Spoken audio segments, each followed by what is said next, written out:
I don't think so, but I have, yes, I started the student activism when I was a young student. Well, I can't say I was a young student because I failed a matric and JC before that, and I was a very weak student because I came from the sugar plantations. My grandparents worked on the plantations and my parents lived there. So we were very, very poor. So my early education was a struggle. A problem and perhaps a consciousness that I carried on when I became a student. And then I began to teach under the trees because there was no schooling available for non-white pupils in those days. So I finally, having taught in several places and being constantly fired, as it were, I got myself to the University of Natal, non-white section. And when I say non-white section, simply because black students in those days were not allowed to be in the same class as white students. So the University of Natal was segregated and we were called University of Natal non-white sections, UNNE. And so I then joined the university part-time, and we were educated in a warehouse building, very separately from the whites. But it was very exciting because the brightest of non-white students who are now in very senior positions in government came to study there, and there were a number of more students, and we were very, very politically active. I mean, in other words, we began to participate in the demonstrations against apartheid, against racism, against all forms of injustice. Just at that time, the Bantu Education Act was passed, so that the Natal Medical School was established as a separate medical school for students. And within a few years, in come Steve Biko and Ben Gubanes. Of course, Steve Biko is history, and Ben Gubane became the Minister of Arts, Science and Culture subsequently. Now, in those days, the student politics, particularly in the 1960s, with the massacre in Sharpeville, students began to participate in almost every political activities that was conscious. And then, of course, at the same time, a large number of students were being expelled from Fort Hare, because that was the center for where Mandela and Sobukwe and Buthelezi had gone. And most of the students were coming to Natal, and we had a phenomenal political thinking and active group on the campus. And I served on at every section of the Students' Representative Council until I became the president. And that took me about 10 years of very actively involvement with student politics there. And then I held then I became vice president of the National Union of Students and the World University Service in South Africa. So I think I'm preeminent in the sense of being active in various student movements in the country itself until I was there.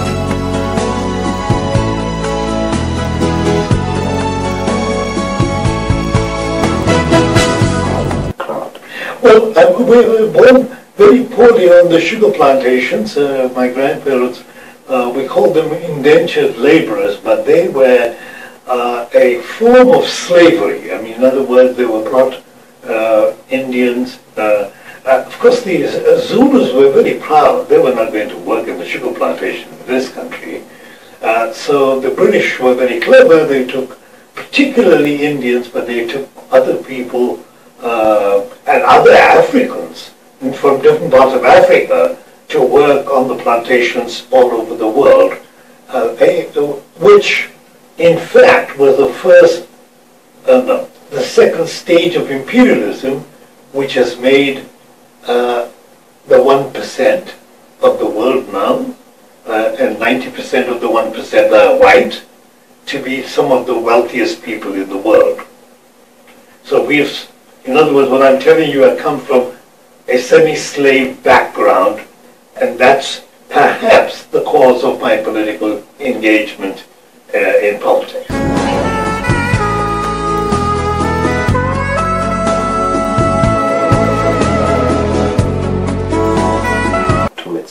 Yeah, well, they were educated at Natal Hill, which was a Christian college, and so you understand white Christianity never trained any kind of political activism, and so I think because one brother was perhaps arrested. And Ben, I'm not sure if he was very conscious, but and the medical school, of course, by itself was rather conservative. But during the earlier years, we've had extraordinary number of Africans. So, for example, there was Herbert Wishaw-Kunzi, who became the Home Minister in Zimbabwe. There were various other Africans who came to South Africa to study. And so we had a very fertile mind to understand the nature of apartheid, and that to agitate and politicize the country as a whole. And today I must say those leaders from there are all over the country and in political positions as a result of being at Natal University in those days.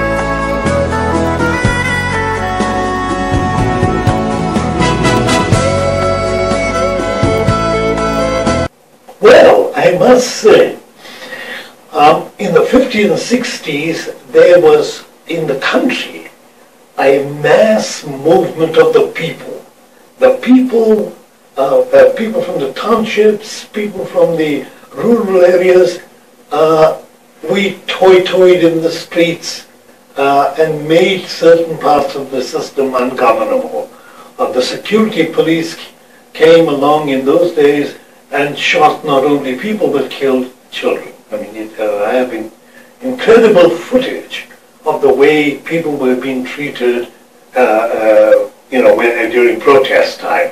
And remember, this was the time of the carrying of the parcels. This was the time when you were labeled as a criminal. I mean, you just had to be in the streets to realize that you were a criminal. So apartheid was an extremely painful. I remember many of the people that I worked in factories would forget. They would walk miles to come to the station to catch a train or a bus and forget their parcels, and they were simply detained, and the families never knew anything. So the students in participating medical school particularly, who were involved in looking at the patients in the hospital, King Edward VIII Hospital, the result of the patients there were to a large extent caused by apartheid and the violence outside the plantation.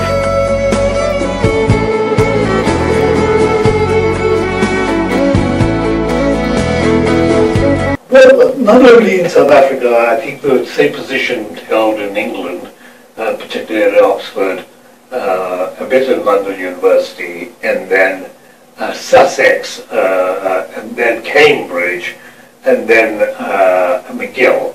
In fact, when I began teaching subsequently, I was the only professor in a very large university in Canada to be awarded a prize by the students for participation.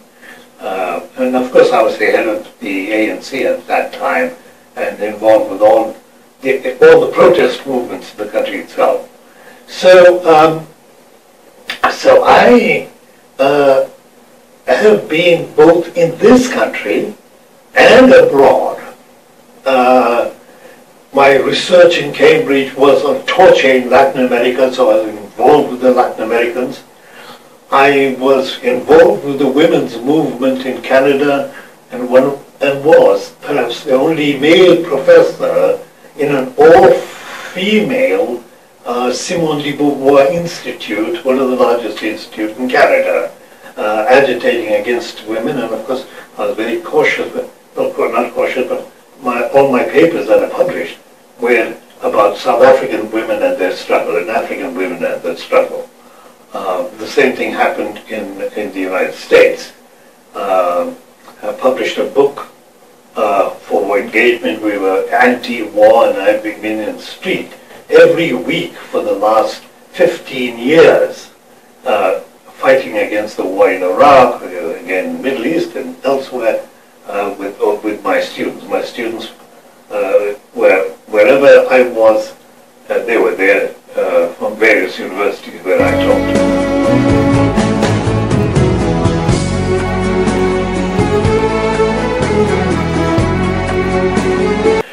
Well, that was a very difficult period because you didn't know when the police was going to arrest you and for what reason, and every time there was an explosion of bomb or if something took place in around Durban and where I was living, they came along and pounced on us. Every suspect that they could possibly arrest and interrogate at all hours of the night, disturbing the families. It was a horrible period to be engaged in political activity. But I must say, when compared to the people living in the townships, living in the farms, where they were taken and murdered after being interrogated, there were no signs. And I gave evidence between the Truth Commission. We had roughly 20,000 people giving evidence. And if the Truth Commission, for me the Truth Commission was a whitewash. It was nicely said, come there, tell us about your problems. The police were there who engaged in apartheid. They said their problems. They were given a free pass, and they went murdering people in Iraq and elsewhere. They joined the Americans. But for us, the period of the way political activists and students, as a matter of fact, one of our students ran off to Botswana where they killed him in the early period. And lots of them went on to in other parts of Africa. One remained behind. Griffith Mthemba was a lawyer, and he was tortured and killed in Durban. So we have within the student population a number. Asha Intanga, who was one of the most brilliant speakers, had his head knocked off in such a way that although he was a lawyer, he couldn't really function as a lawyer, and there couldn't have been a better leader than Chengiah Ragaven in those days.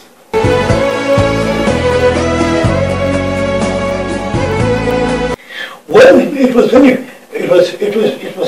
very happy because I didn't get too far at Natal. I spent about 10 years at the university and got 10 courses I passed, and there was no way I could get a degree, I suspect. And everyone around me thought, well, this guy is a failure. I mean, he spent many years trying to pass his matric and several more years to pass his degree. He is a hopeless student. I mean, you give it up. And we have thousands of students like that today all over the country. And my message to those students is, you know what? I mean, you're going through tough times.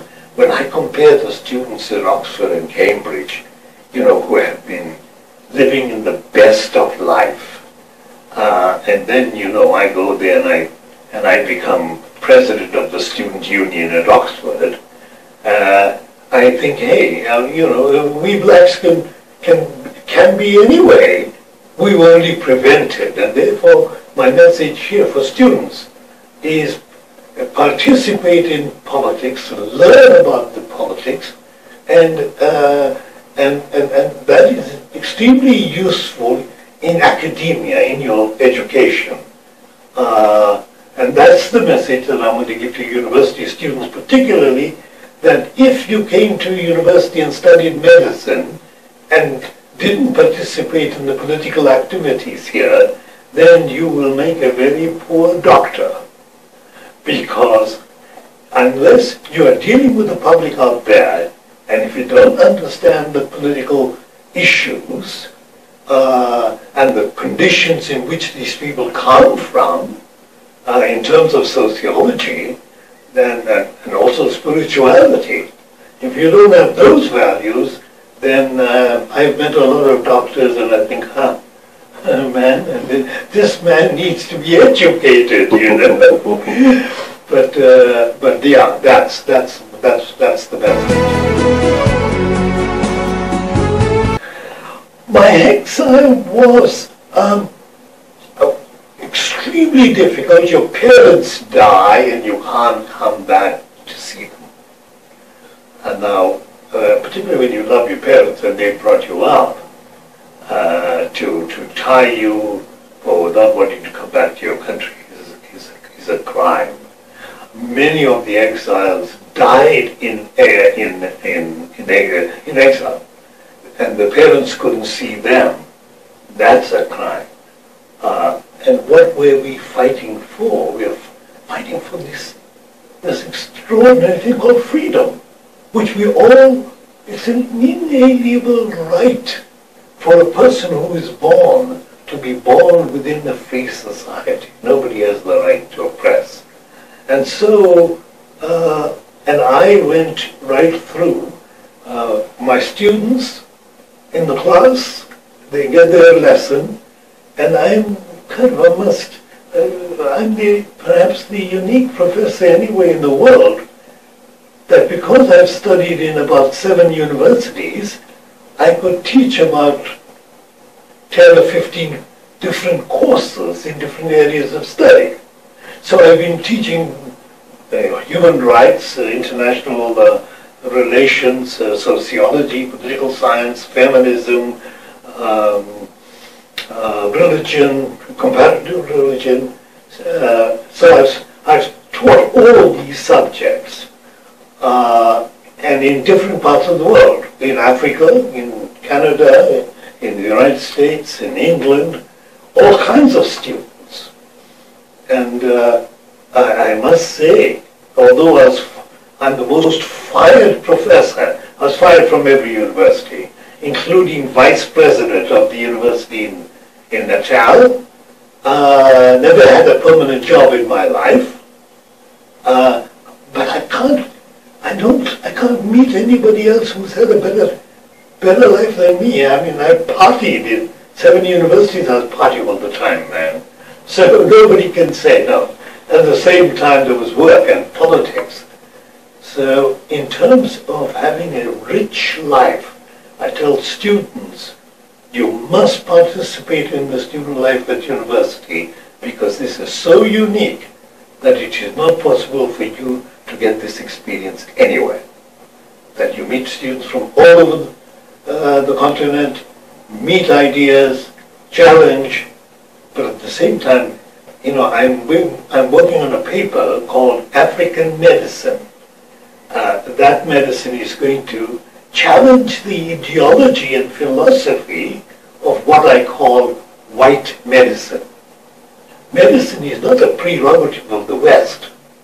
We had medicine in Africa long before anybody was born. We are the oldest civilization in the world.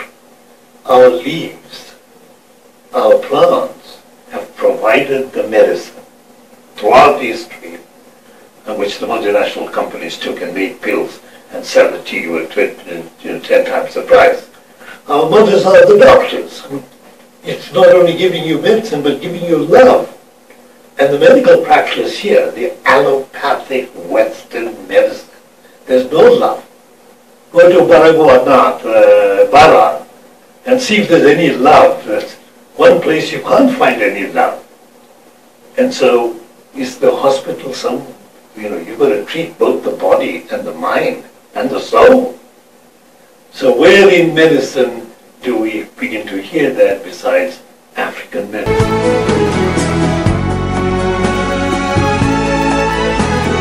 Well, I've come back, as somebody said, to carry on with the revolution. Now, it's not only the revolution of South Africa, the revolution is going to take place for the whole of Africa. Africa must be a nation of African people, African culture, African philosophy, and the liberation must begin, because this is perhaps the last stage of this part of life. And I kind of guess that is not going to pass by without the African Revolution, where we once again indicate to the world that this is the oldest civilization, that all things has emerged from Africa, that no matter whether you are in India or you're in China or whether you are in Timbuktu, it has all emerged from here. Now people must know. They're told we are barbarians, we don't know this and we don't know that. That mythology must be demythologized. And medicine is one area, if anything else, is to bring back the original medical ideas so that our people know that we've made a phenomenal contribution in every area. I mean, from brushes that cleaning the floor. I cleaned the floor back in my house with a broom made of grass. So, I think the student, and also the universities these days, and even in my days, you were not educated, you were brainwashed. You're given some information, and you go into a factory, and you are not made to think. You are not made to think critically. You're not made to understand the truth. This is what I learned at Oxford. What are we here for? We are here to find the truth. We are here to analyze everything and put it together, and then see the very different sides of it and decide what is right and truthful. The universities don't do that anymore. They've become machines for those people who own the factories and then who own